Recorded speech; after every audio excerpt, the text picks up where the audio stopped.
Hello, it is Ryan, and I was on a flight the other day playing one of my favorite social spin slot games on ChumbaCasino.com. I looked over at the person sitting next to me, and you know what they were doing? They were also playing Chumba Casino. Coincidence? I think not. Everybody's loving having fun with it. Chumba Casino is home to hundreds of casino-style games that you can play for free anytime, anywhere, even at 30,000 feet. So sign up now at ChumbaCasino.com to claim your free welcome bonus. That's ChumbaCasino.com and live the Chumba life. No purchase necessary. VGW. Void where prohibited by law. See terms and conditions. 18+. This episode of This Week Explained is brought to you by the good folks over at Fresh Roasted Coffee and Positively Tea. Okay, so let me tell you, I've been loving their coffee lately. They have this super fun coffee quiz on their website that helps you find the perfect blend. I took it, and it matched me with this smooth medium roast that's just so good. And if you're more of a tea person, don't worry. They've got you covered with Positively Tea. They've got everything. Organic, fair trade, single origin, you name it, they have it. Seriously, whether you're a coffee or tea drinker, you're going to find something you love. So, listeners, head over to the link in our show notes, click it, and it'll take you to a special offer on the coffee and tea. And when you get to checkout, use the promo code THISWEEK to get 20% off your first purchase. Everybody wants cheap airfare, but where do you find it? You call Low Cost Airlines. They specialize in cheap flights, discount hotel rooms, cheap car rental rates, and with a best price guarantee. If you want the lowest prices on your airline tickets or other travel services, call now. That's right, call. That's the only way to get these rates. Experts are standing by 24/7 to get you the cheapest airfare and hotel rates available. So don't wait. Call now. Listen, if we even think you owe us money, you won't know what hit you. We'll put liens on everything you own. Raid your bank accounts, retirement fund, pension. You'll open up your paycheck and cry because we'll already have the money. Don't fight the IRS alone. The Tax Doctor is here to help you negotiate your tax bill and reduce your stress. If you owe $10,000 or more in back taxes, do not call the IRS alone. Call a Tax Doctor now for a tax emergency analysis.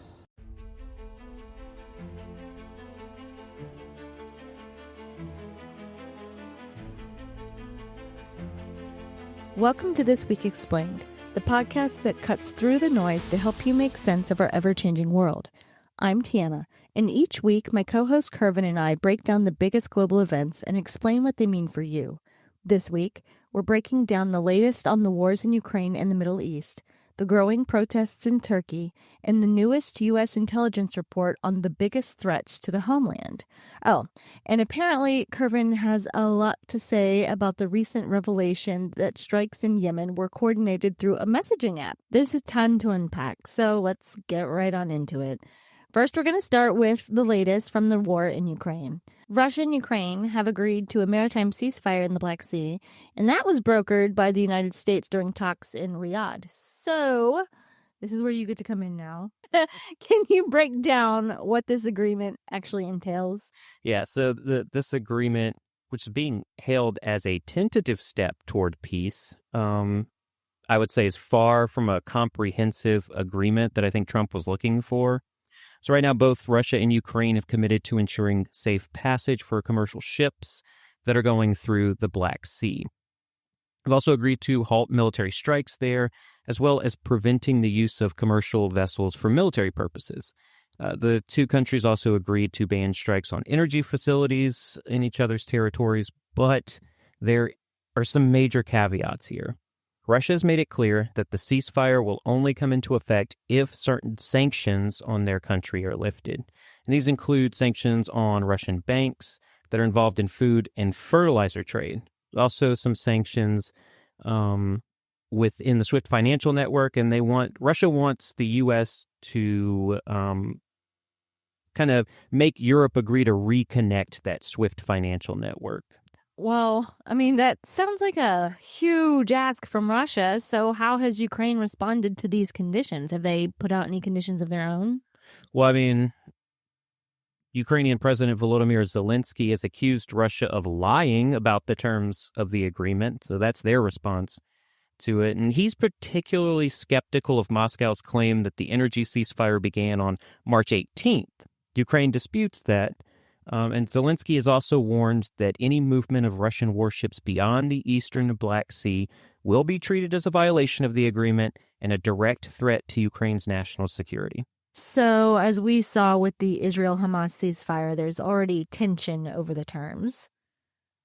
Geez. Okay. So, what is the U.S. role in all of this? Look, the U.S. has been the key mediator here. And so American officials met separately in Riyadh with Russian and Ukrainian delegations.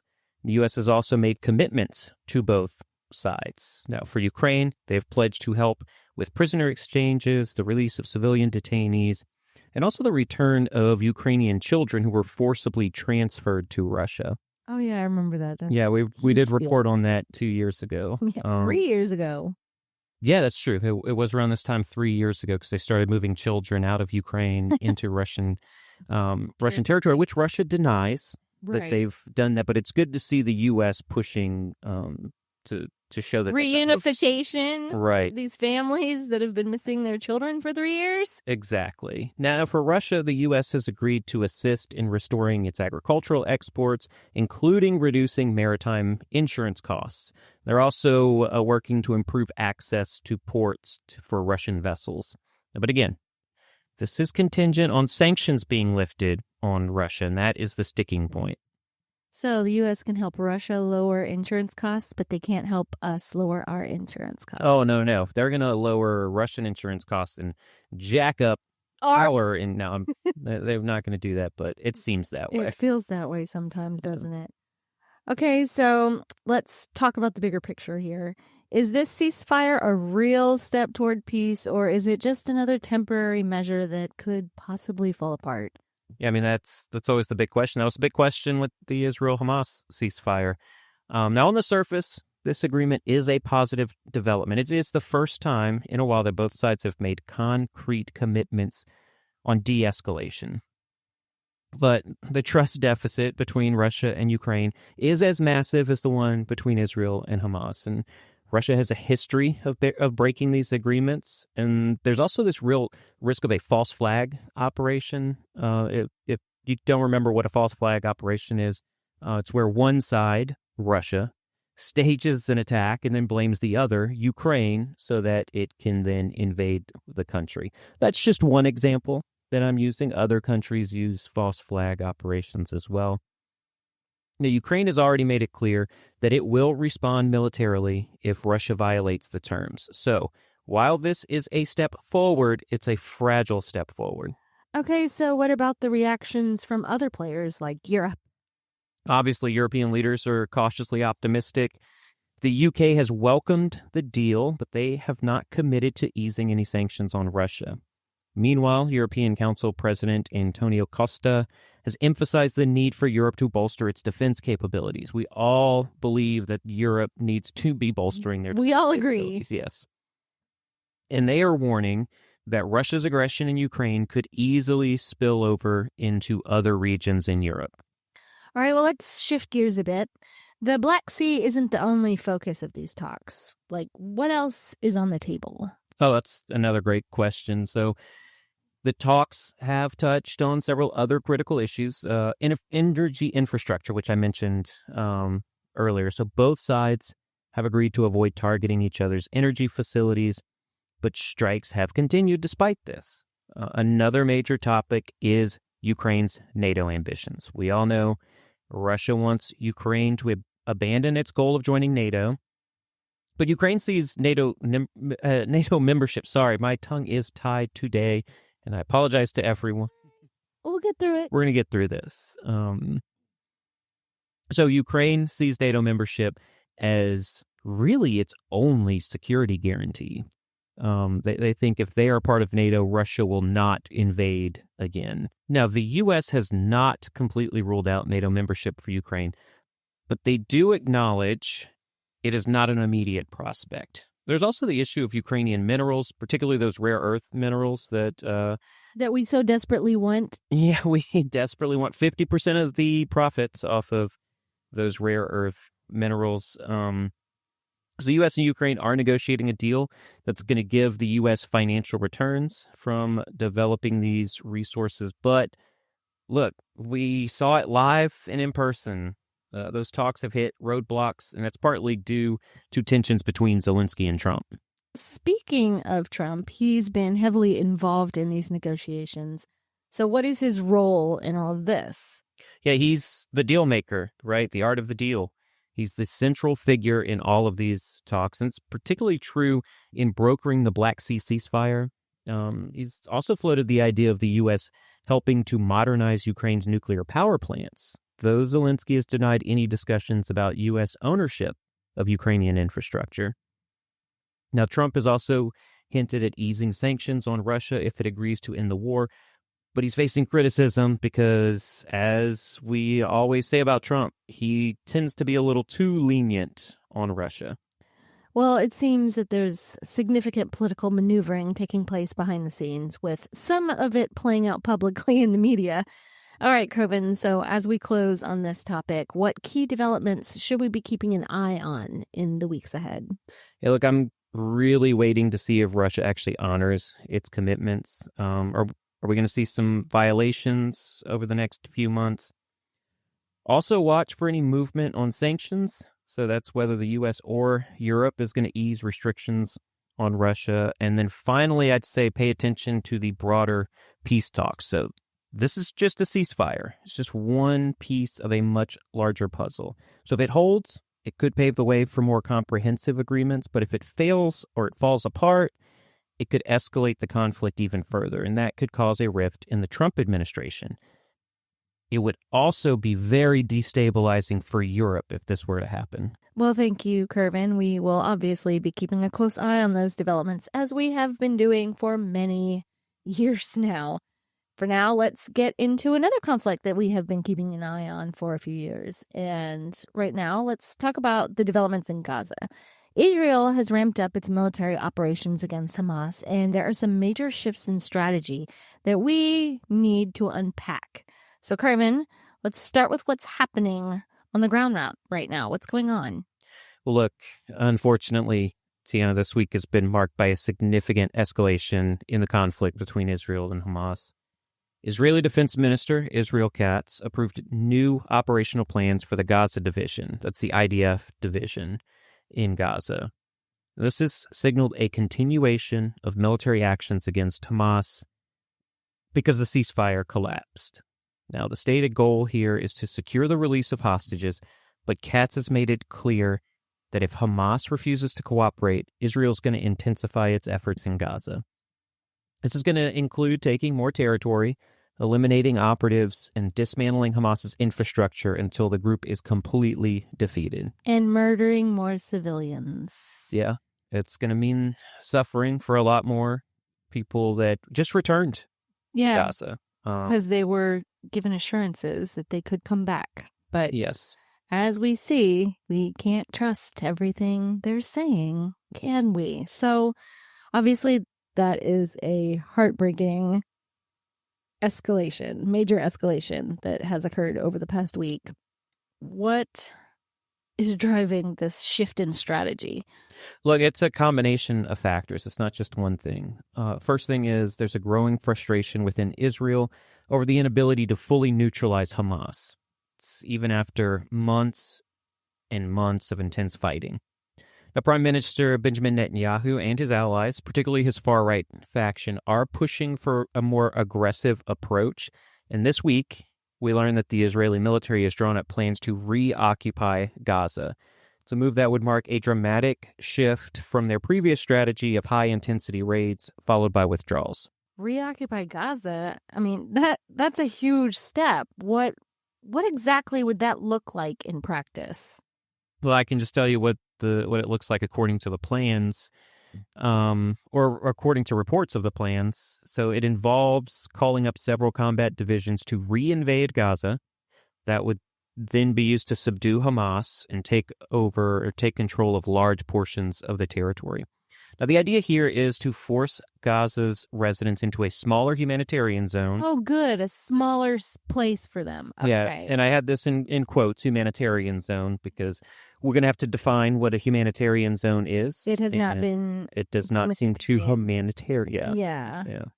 So, once again, you could see that as an opinion, but Something that I've been very focused on over the last few months is definitions of words. And so when we talk about things from a geopolitical sense, words do matter.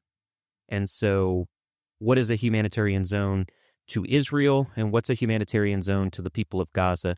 I would suspect those are two different drastically things. different things. They would probably like water, I don't know, access to food, Yeah. medical care, maybe A home. shelter. Yeah. That might be good. And then Israel's like, here's a tarp and Pretty much a tent city along the coast getting flooded. right. Now, after the humanitarian zone is set up along the Mediterranean coast, Israel is going to then administer the territory, meaning they have control of the territory. Which and it feels like that was the goal to begin with. Yeah, I mean, they tried to say that wasn't it, but it just feels like how they just keep finding more reasons to just keep hitting Palestinians over and over again. And they try to say, oh, we're just trying to eradicate Hamas. That is not what you're trying to do. right. Yeah. Just what you're trying to do. At the forefront of it, it's obviously Hamas, but their And look, actions are... Israelis would tell you, I'm sure some Israelis would tell you, especially more conservative or right-wing Israeli citizens would say that in 2005, when the international community settled Palestinians into Gaza and took Gaza away from Israel, that Israelis would say that that was the wrong thing to do. That was land that they were put at, that they fought for. Mm-hmm. They won multiple wars, to include the 7-Day War, and it should be their land. Right. So that's what they would be saying. Now, the international community would say that no, actually, it was all agreed that Palestinians would be placed back into land that they had been on before Israelis got there. Yeah. So, once again, it's very nuanced. I know you don't like the word nuanced. No, or it's I not. use it too much. But it is. It really is. And it depends on who you ask Right. and what perspective you're coming from. And we are both trying to come from both perspectives. I see both sides, but one side is obviously tipped things. Yeah, and look, It's- this is what happens. Look at the United States. So when one country seems to be dominant over another group of people, and we talk about that with colonialism and things like that, the international community tends to try to side with the community that's being oppressed. Mm-hmm. Because humanitarian issues and trying to do better for the people that are being oppressed. Right. I think this is what's going on here. That's why Israel gets a lot of bad rap. They are a stronger nation economically, militarily, all of those things than most of the Middle East. Yeah. And so they are looked as the oppressors who are oppressing other nations. Israelis would say, no, we just have a booming economy because of our government, and we are surrounded by all of these nations who want to destroy us, and they don't want us there anymore. So, we could talk about this the whole day. I could go back and say those Middle Eastern countries would say, well, you guys actually came from Europe, go back to Europe, Yeah. give us the land back, and go prosper somewhere else. Then the Israelis would go, well, this land was given to us, by God, who told us this is our land and we got it back, and so yeah. Yeah. Or they'd say, we don't want to go back to Europe. Do you remember the last time we were in Europe and what happened and what got us to where we are today? So yeah. it's a lot of things. I think we all need to just understand that there is no best solution. There really isn't. If this fighting isn't the best solution, stopping the fighting, everybody coming together and saying, all right, we don't hate each other anymore. We can live apart from each other and in peace. That would be the best solution. Agree but that's to not disagree. happening. Agree to disagree. Agree to disagree, but that's not going to happen. No, it's not. We're humans. We're humans, yeah. Also, I didn't mean to cut you off in the middle of your explanation. No, I was just, I was at the end of my explanation there. You actually got me to what I was going to talk about, which was that 2005 reoccupation. Oh, okay. Well, I mean, this has been a central concern that has dominated discussions since the war has started. Headlines have repeatedly warned and speculated that Israel's ultimate goal was to reoccupy Gaza and take it back from the Palestinians under the guise of them trying to eradicate Hamas. Yep. So I want to know what your perspective is on this. So, guys, this is his perspective. So chill out. This is not facts, okay? This is opinion based. This is so it will be my perspective based on the facts as I have seen them. Okay. And I say that because within the intelligence process, more information can change your assessment or your analysis. So if there is more or different information, then I'd like to see that to change my opinion on this. But Right. You are absolutely right. This has been the main concern. I know it's been one of the main concerns of yours as well, that was what Israel was gunning for. Take back Gaza and remove all the Palestinians. Yeah. And I'm sure after everybody heard us both say this is an opinion based off of the facts as I've seen it, everybody thinks I'm going to jump in, defend Israel as I have done in the past sometimes. But I do want to approach this from both sides of the argument. And I first want to address Israel. And they're undeniably playing into the media's longstanding concerns, that those concerns have been even before 2023. It started in 2005. Because there was a skirmish that started that that occupation from the Palestinian side. So since 2005, it's just been brutal there. Now, I would have liked to have seen them take a cautious approach, but they have become more and more emboldened. I think a big part of that stems from the continued strong support for Israel under Donald Trump's second term. It is a stark contrast to the Biden administration. The Biden administration offered cautious support, and they placed significant constraints on Israel's actions in many areas. But that said, I don't want to ignore Hamas's role. Right, they are a problem. They are a problem, no doubt. Where my heart is, it's the innocent people of Palestine. And look, the Middle East has never been a beacon of peace. Yeah, it just has not. Yeah. But Hamas's actions on October 7th, 2023, directly facilitated Israel's current response. Without that brutal invasion, and it was brutal. I have not seen the images, but there are still classified videos and images that others within the media that I know have seen, and it has completely devastated. Changed their perspective. It changed their entire perspective on it. So, very brutal invasion. I don't know what it would look like today, but Gaza might still resemble its state in September of 2023. That state was not great, but also not reduced to rubble. So, listen. So you're saying without Hamas invading, okay. None of this happens. Well, yeah. That's my assessment. Yeah, okay. On the situation. It is unlikely through historical data, because Israel does not. So Israel does fire shots into Gaza, but they're provoked. They've always been provoked, and it is always because Hamas has decided they want to fire some rockets or something. Now, Israel's response is not measured when they do that, so they do tend to go scorched earth, but it's typically Hamas firing shots and then Israel destroying buildings. And I say all of that because I want to be very clear. Both sides bear responsibility for the current situation, and it's critical to analyze all of this like we did with Ukraine with nuance. Oh, there's that word again. Yes. So anyways, this all sounds like a recipe for another prolonged and devastating conflict. What are the risks of Israel's new strategy? Yeah, look, it's immense.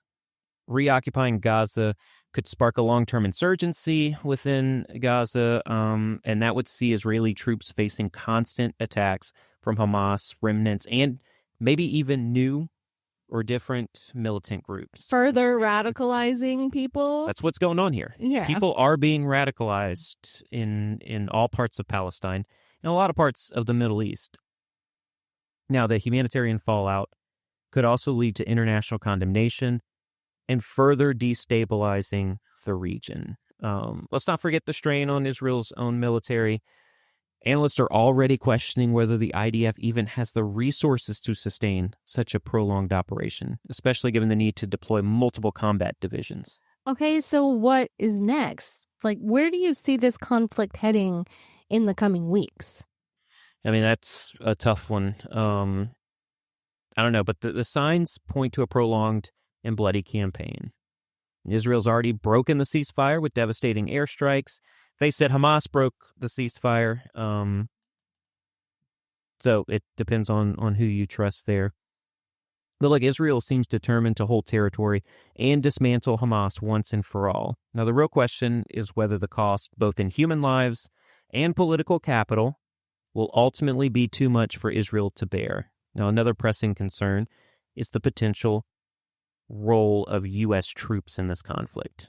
President Donald Trump has said he wants to stop wars, not start wars, but if the region destabilizes further, we could see the deployment of American military assets on Israeli soil to support one of America's closest allies. That is a possibility worth watching closely.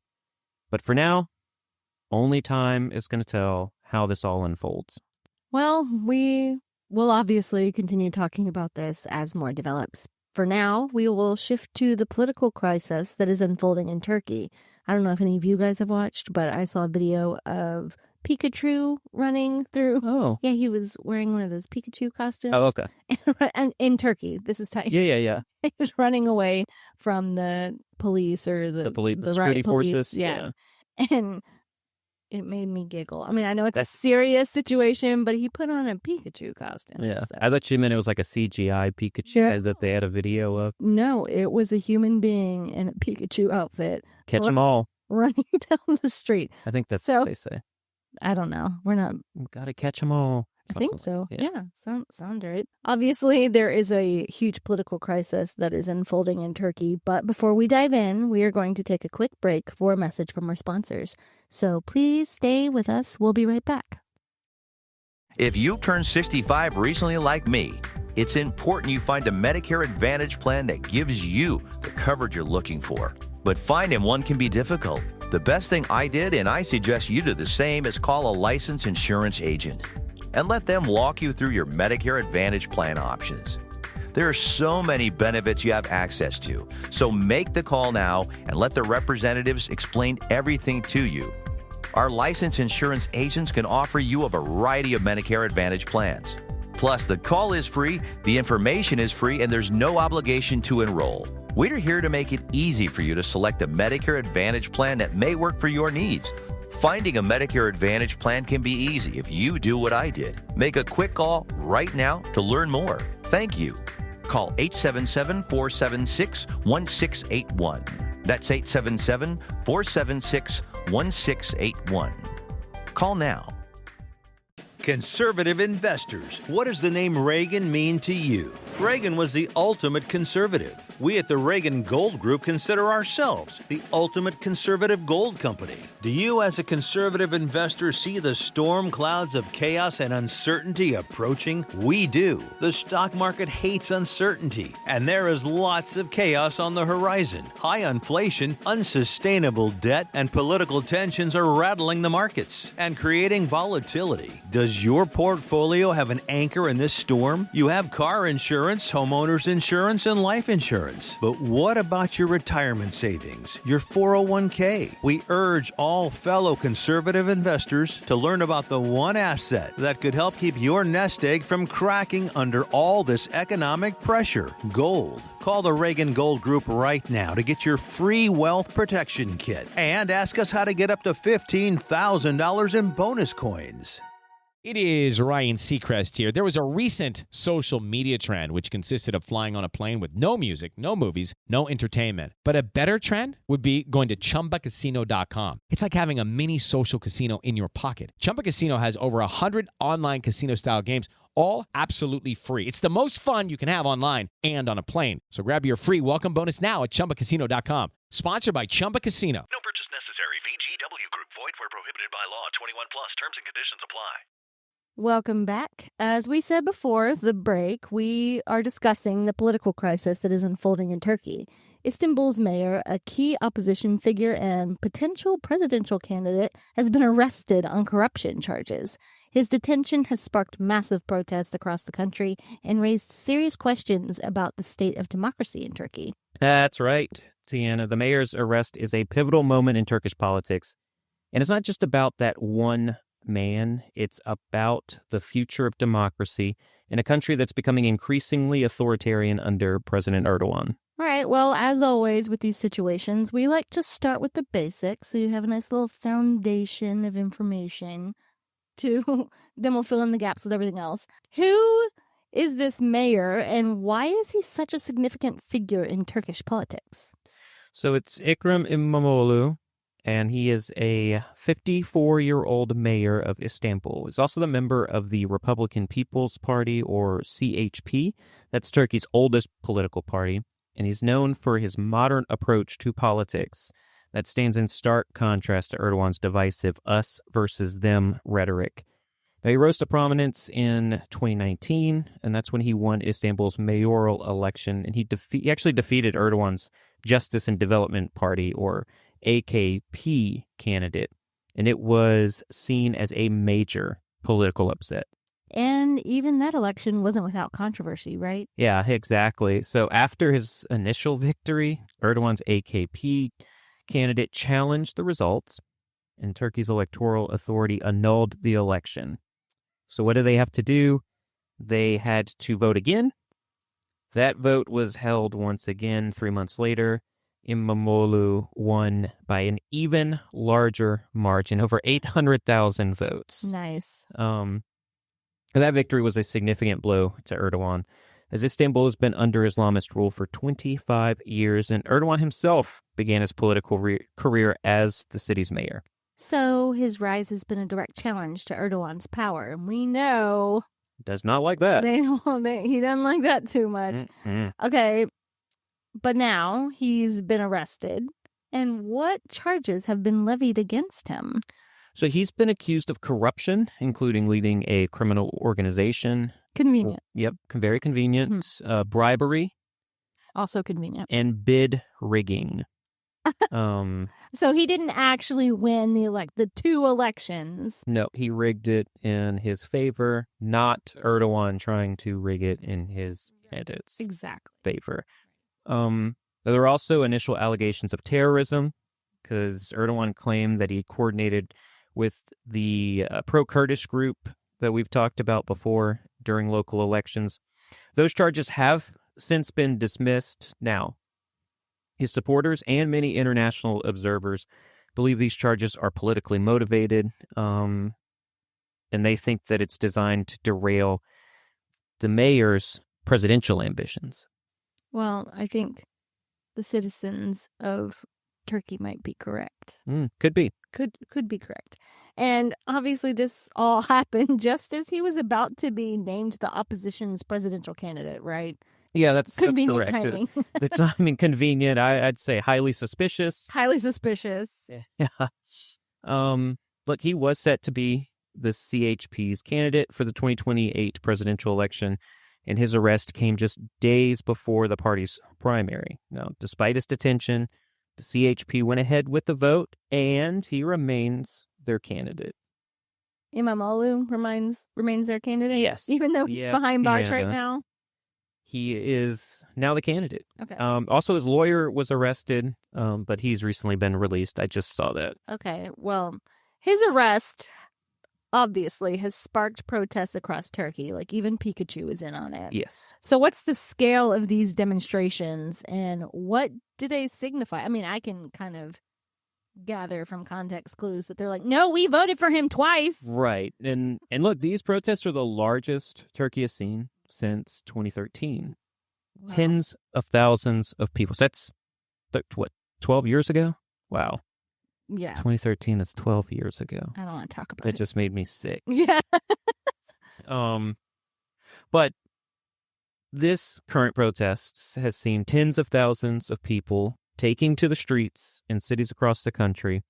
They are defying government bans on public gatherings. These protests, I think, are more about Erdogan than they are about Imamoglu. Now, here's why I say that. Okay. This is more of a broader resistance to Erdogan's increasingly authoritarian rule. And many Turks see Imamoglu, and I'm having a tough time with it, but Tiana's got it down. I don't know if I have it down, but it's less white than mine. But they I don't know about that. But they see him as a symbol of hope for democracy. So it's not just about the man. And I think I said that at the top of this section. We're not just talking about the man. We're talking about what he represents. Of what he represents, a symbol for democracy and a return to fundamental rights and freedoms. But Erdogan's government isn't taking these protests lightly, are they? No, they absolutely are not. If you've seen the video, you have seen these things. The government has cracked down very hard. Riot police using tear gas, pepper spray. They're trying to disperse the crowds.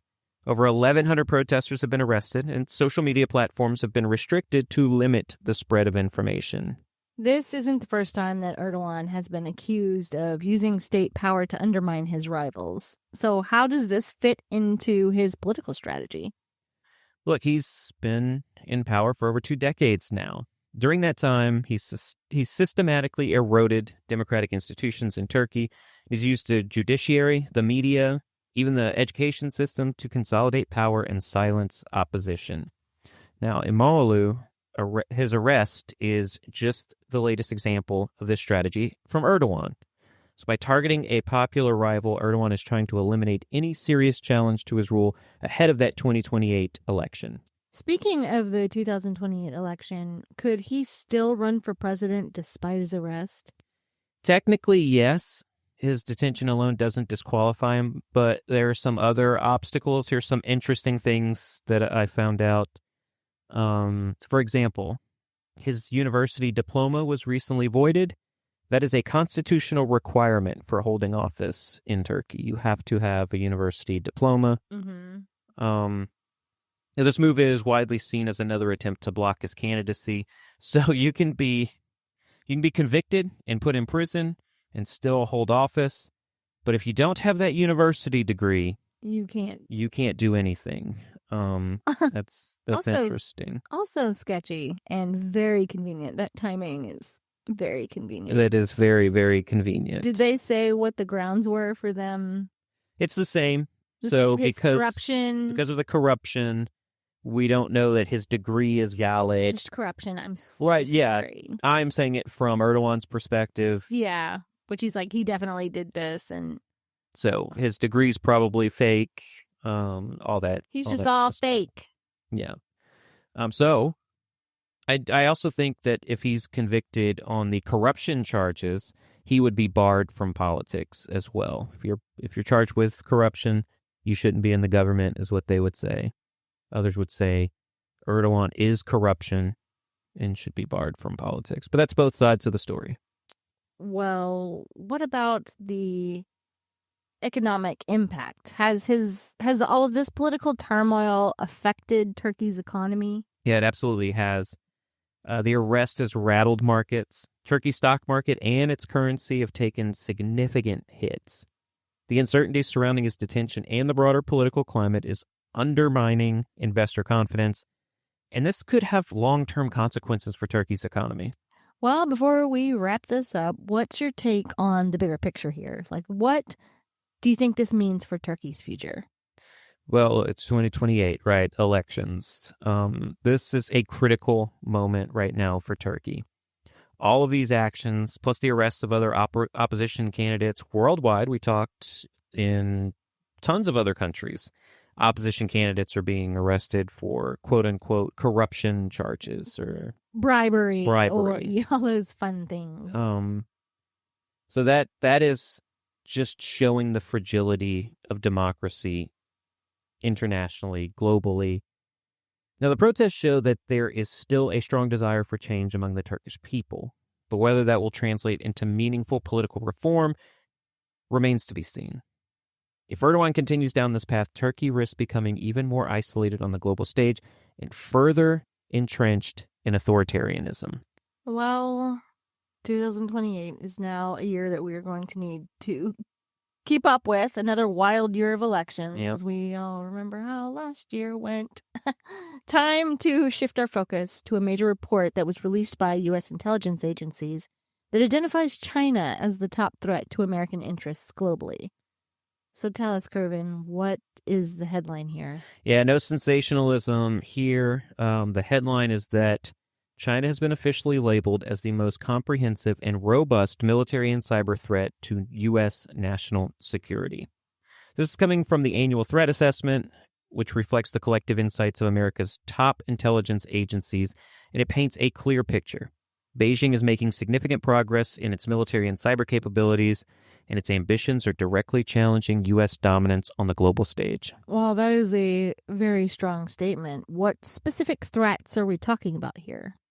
Well, the report highlights several key areas. First, China's, quote, coercive pressure, end quote, on Taiwan. Beijing has been ramping up its military posturing and rhetoric, signals its intent to bring Taiwan under its control, probably by force. Now, second, China is conducting wide-ranging cyber operations targeting U.S. infrastructure, targeting government systems, and also private companies. Now, these cyber attacks are designed to compromise critical systems and gain a strategic advantage. So, excuse me. So it's not just about military power. It's also about cyber warfare. How advanced is China in these areas? They are highly advanced. So the report notes that China's military, which is the People's Liberation Army, is fielding cutting-edge capabilities. Now, this includes hypersonic weapons, stealth aircraft, advanced submarines, and stronger space and cyber warfare assets. Now, they're also expanding their nuclear arsenal. And on the cyber front, China is leveraging artificial intelligence, including large language models like they're not using it, but ChatGPT. They have their own version of it. And they're doing that to create fake news, imitate personas, and enable attack networks. Well, there is certainly a lot to unpack from this report. I want to get into this statement, which mentions that China is more cautious than countries like Russia, Iran, and North Korea. So what exactly does that mean? Well, it means that while China is aggressive in its ambitions, it is careful not to appear overly disruptive or reckless. Now, Beijing is playing a long game here. They're using a mix of coercion, influence operations, advancements to weaken the U.S. internally and also globally. Now, they're not looking to provoke a direct conflict unless it's absolutely necessary. So what is their ultimate goal? Well, the report says that China wants to displace the United States as the world's leading power. And a big part of that strategy is becoming the dominant force in artificial intelligence by 2030. They see AI as a critical tool for both economic and military superiority. That is a very bold ambition, but the report also mentions other threats like the fentanyl crisis. So how does that tie into this?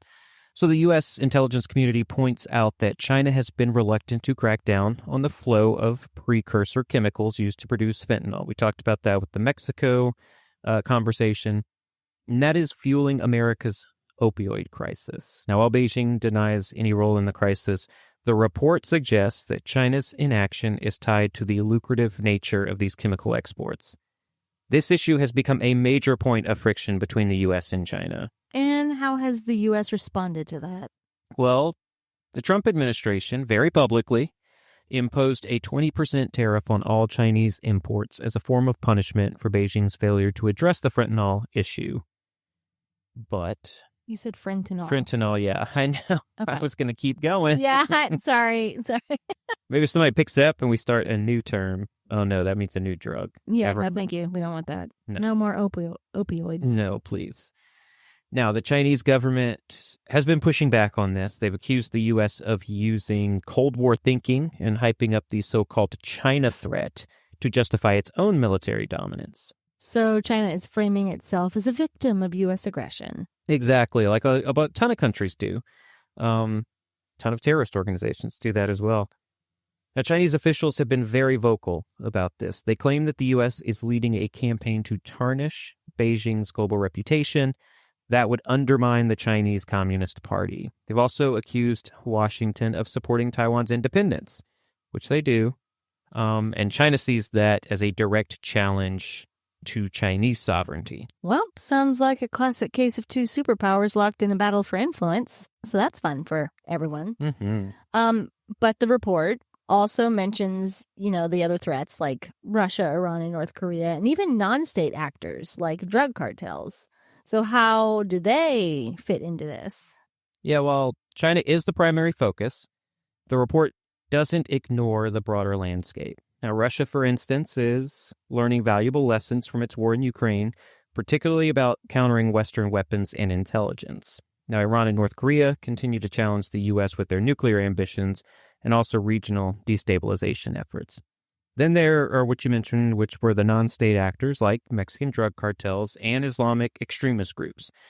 The report says that they still remain a persistent threat. So the U.S. is facing a multi-front challenge. What's new? So what should our listeners take away from this? Like the takeaway here is that the U.S. is navigating an increasingly complex and dangerous global environment. But it's not just the U.S., right? Every country are facing these global threats. Right. China, I can say, is the most capable and comprehensive threat, but it is not the only one. The intelligence community is clear. The U.S. needs to stay vigilant, invest in its own capabilities, and strengthen alliances to counter these challenges. I know we are going to be discussing this topic of great power conflict for the foreseeable future. So for now, I want to get into this whole war plans debacle. For days now, we've been tracking the Signal Chat leak story, which has now escalated following 2 days of deliberation and a highly public Senate Intelligence Committee hearing. The Atlantic has since published the full details of the leaked chat, describing it as containing... Now, these are just snippets from the article, and I do not want to say quote unquote 30 times, so just know that most of these words are taken directly, but not from the same sentence. So that's why I would have to say quote unquote a million times, and that would get annoying really fast. Anyways, in the chat, they described that it contained information about targets, weapons the U.S. would be deploying, and attack sequencing. After reviewing the full transcript of this chat leak, what is your take on this situation? Well, it's different from my initial take on the situation. Right. My first thought... Panic. Yeah, well, that was my initial reaction, was panic. Because we were told by a journalist that there was some highly classified information in the chat that he could not even publish in the article, which everybody then said, oh my goodness, I can't believe they did that on an unsecure cell phone. Signal. The Signal app. Right. If you don't know what the Signal app is, it is a encrypted, end-to-end encrypted messaging app. We use it a lot, so we use it in Poland because it is secure. It's secure to message me to Tiana and say, hey, I'm in Poland right now. Yeah. It is not secure to say... War plans. Yeah, war plans, whatever that may be. So that was one of my first initial... When I first saw it and I saw war plans, I kind of saw this was going to be the Trump administration's reaction to it, which is that war plans is a specific term. Well, we're not at war with the Houthis. Right. So in the military, you have what are called op ords and op plans and con ops. Those are the specific terminology for certain operations that are going on. War plans are just a journalist saying a term and trying to make it stick. And so my first thought in all of this now, or my first perspective, I want to say, on the podcast now, is that journalists need to do a better job of sourcing their articles. Jeffrey Goldberg is the journalist in question here.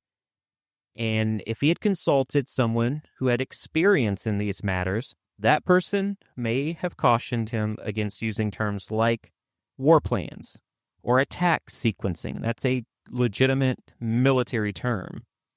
Also, they probably would have said don't use the term targets.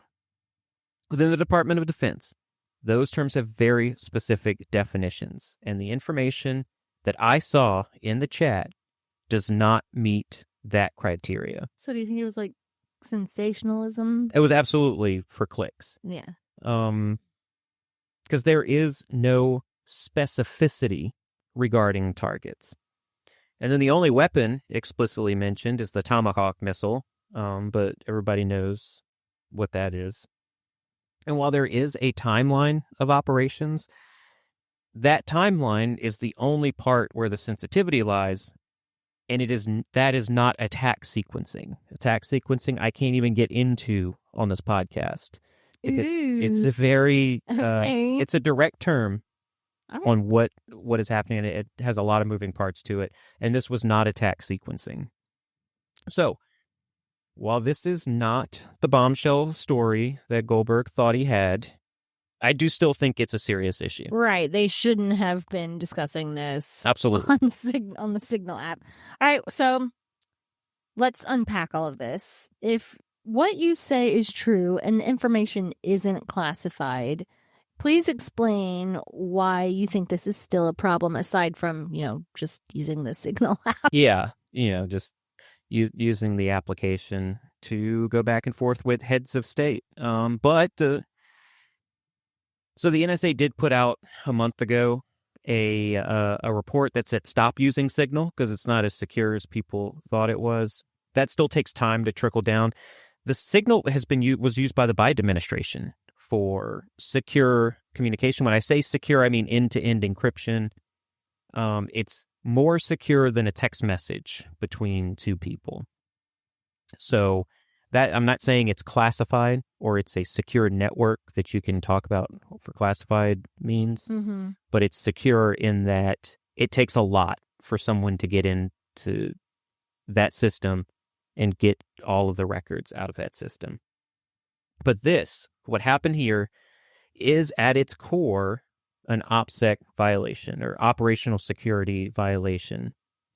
So discussing sensitive information on unclassified systems, even encrypted ones like Signal, is a breach of security protocols. Now, it's not inherently a criminal offense unless classified information is disclosed, but it can have serious administrative and operational consequences. Here's the thing. While the Houthis in Yemen aren't on the same level as state actors like China or Russia, they have shown they can target U.S. military assets in the region. Sharing even seemingly minor details about timelines or operations could present a force protection concern. So you're saying the real issue isn't the content itself, but the platform it was shared on. Exactly, yeah. Encrypted does not mean secure in the way that sensitive information should be communicated. Now, Signal is great for personal use, but it is not a classified communication platform. And look, we're not talking about a group of NCOs here, non-commissioned officers, young soldiers, airmen, Marines, sailors, casually discussing some future operation. This is the top of the U.S. administration discussing a timeline for a future attack on an unsecure application. Now, if that doesn't concern you because your political sports team did it, I'm going to tell you, you're probably part of a cult. Yeah, because if a group of NCOs got caught doing that, they'd be reprimanded. Yeah, there would be serious consequences. Absolutely, but they would not be arrested. I do want to get that out. Were people calling for them to be arrested? Yes, there were people calling. Okay. On one side that the administration should arrest everyone, and I do not fall in that category right now. Right. Okay, so let's go back to the content for a moment. What would have made the information in this chat classified? Yep, that's a great question. We obviously can't get into specifics there, but this is secured end-to-end encryption. Yeah, right. Out to everyone. Who has even a couple of China listeners. What are you doing? How did you get this? They probably, because we talked about their cyber the cyber arm that they are working on. They're the real smart ones. They got over here. They're like, I got to listen to these. I got to listen to these two knuckleheads. Yeah, that's what most people say. Yeah. So I do want to try to help everyone understand the nuances of actual classification. So the actual classified information in most cases isn't the content itself, like what's being said in there. It's how that information was gathered and how it was analyzed. So the reason for this is that if adversaries gained insight into how the U.S. identifies targets or what locations are being prioritized, it becomes a significant national security issue. For example, revealing how we know a target's location could compromise the source, whether that's human on the ground in human intelligence or through technical surveillance. And that's going to harm our ability as a nation to conduct future operations. Now, other specifics that would make it classified include actual target locations, grid locations, names of targets, the explicit name of an actual target or a code name for that target. Or there are some military terminology that are classified that if that was put in there, that would make it classified. And I read the whole chat that was posted in The Atlantic. None of that was in the chat. So based on what you've seen, this was not classified information. Correct. To my knowledge, this was not classified information, but I can be corrected if any SDO or FDO, that's a security disclosure officer, or a foreign disclosure officer, can break down exactly and show me in the regulation and in doctrine where that information specifically is classified. Now, there were countless days when I was deployed and I would overhear someone telling their spouse that I'm going to be outside the wire at a certain time, meaning I'm going on a mission at this certain time. Right. Now, I had to, yes, be a snitch sometimes. You really did? Yeah. Don't say that. Yeah, you never said anything. But I knew not to ask, even though me wanting to know every little... I would just tell you to turn on the news or do not get worried. That was my big one. Yeah. Don't get worried. And then you're like, what? Put on the news. Oh. But you'd be... I don't even think most of the time, I just knew not to even ask. Yeah. Which, like I said, I like to know the details, especially when it comes to you. Like, I want to know what's going on with you, and I'm very curious and nosy, to be honest. But I learned to just keep my yap shut. You also knew you were being listened to. Yeah. So in that situation that we're discussing, the timeline of events without specific target names or locations, as far as I know, does not meet the threshold for classification, even to the confidential level. But should this information have been discussed over unsecure comms? No, absolutely not. Okay, well, let's talk about the fallout. President Trump has defended his national security team, as he is prone to do, because rules for us, but not for them. Yeah. They're at the head. They're at the top, so they can do what they want. And National Security Advisor Mike Waltz has wavered between taking responsibility for accidentally adding Goldberg and denying that he actually did it. Yeah. And also declaring that Elon Musk is on the case. What the heck does that even mean? Like, why is this South African he's the man? tech genius. He takes credit for other people's stuff, though. Yeah. Okay, so anyways. So what is your take on their response? Listen, the entire fallout from this has been, I could think of another term for this that I won't use on the podcast. I did use it for when talking to Mike Baker earlier this week. But I'm going to call it a complete mess, and everybody else can just kind of assume what my terminology was before that. I want to say it too. Yeah. Mm-hmm. A goat rope, that's another one that I'm very fond of. And yeah, it's a complete mess. And that includes the administration's response. That includes the article itself. Everyone is culpable in this. Yeah. Officials are barely taking responsibility. I've seen Hegseth double down, triple down, quadruple down today by claiming it's not a concern. he even suggested that the journalist is some kind of deep state operative in one of his rants. Oh, wow. Okay.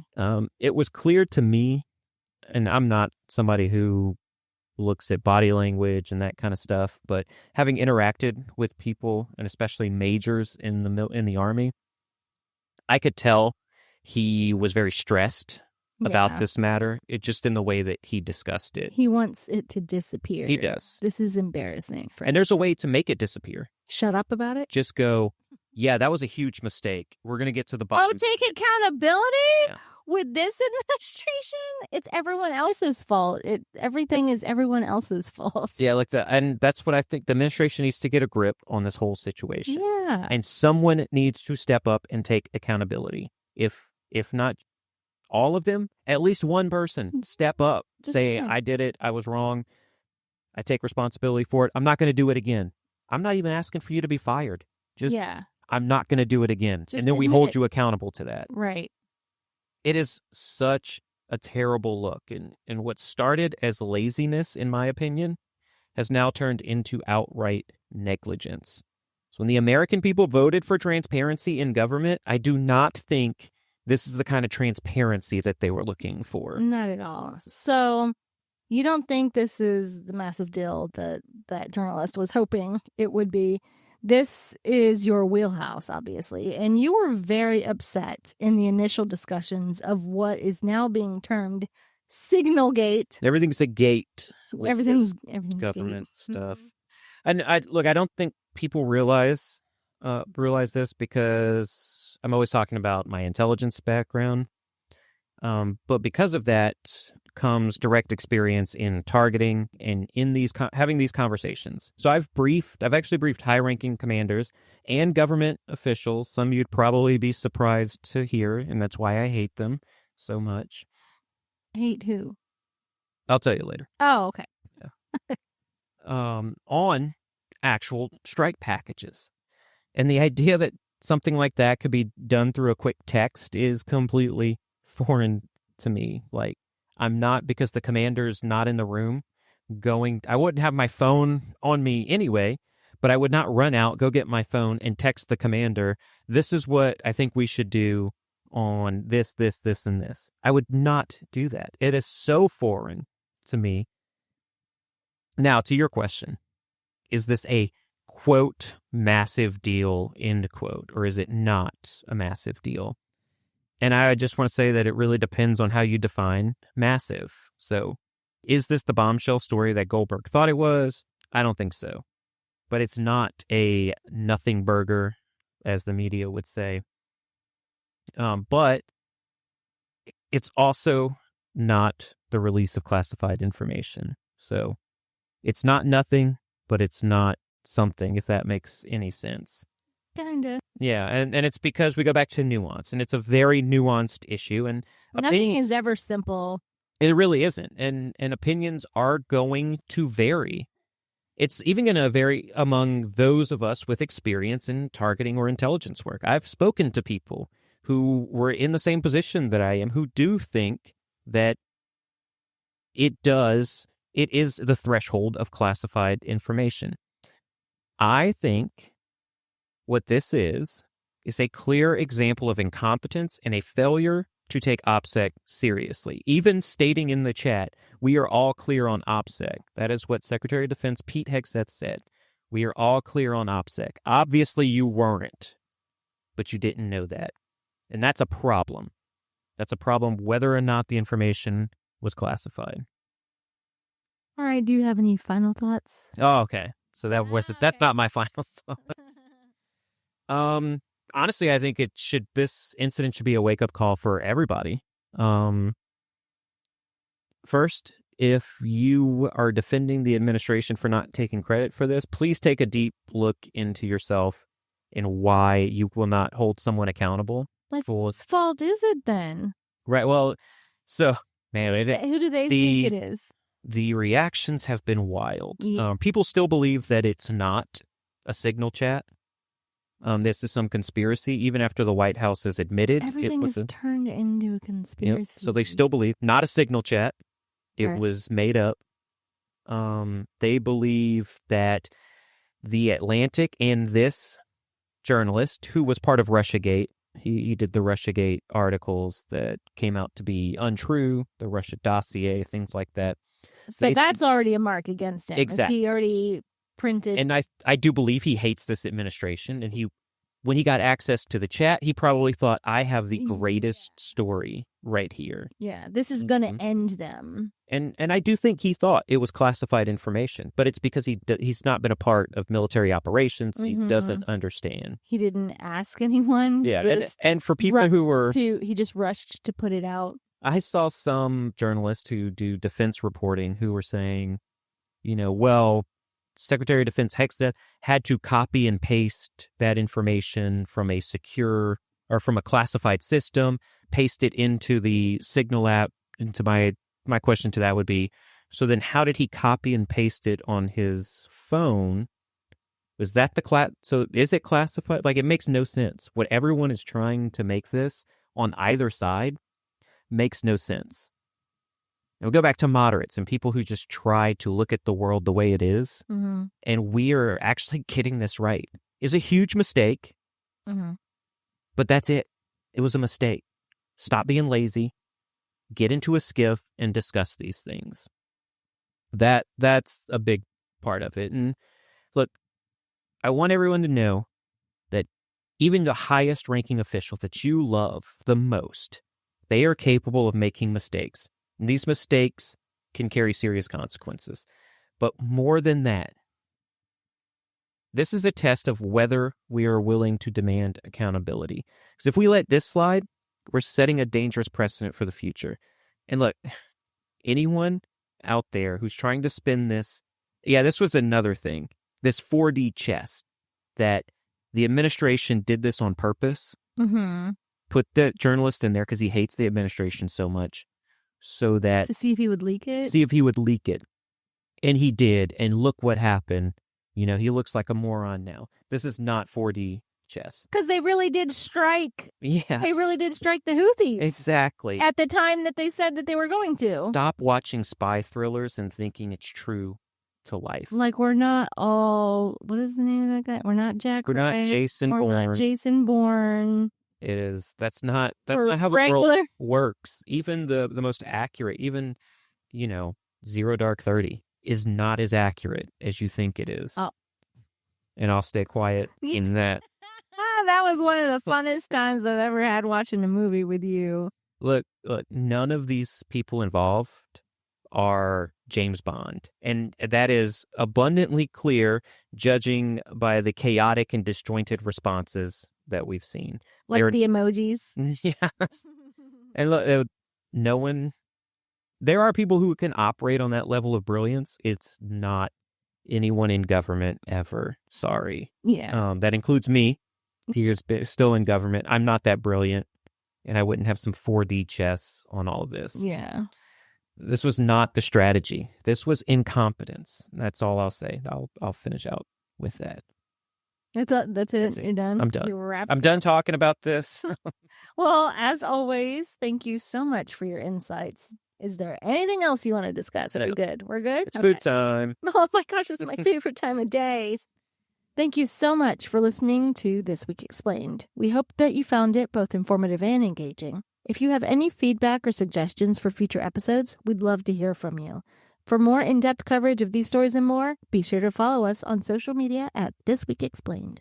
Tiana, thank you so much. And until next week, stay safe out there. It is Ryan Seacrest here. There was a recent social media trend which consisted of flying on a plane with no music, no movies, no entertainment. But a better trend would be going to ChumbaCasino.com. It's like having a mini social casino in your pocket. Chumba Casino has over 100 online casino-style games, all absolutely free. It's the most fun you can have online and on a plane. So grab your free welcome bonus now at ChumbaCasino.com. Sponsored by Chumba Casino. No purchase necessary. VGW Group. Void where prohibited by law. 21 plus. Terms and conditions apply.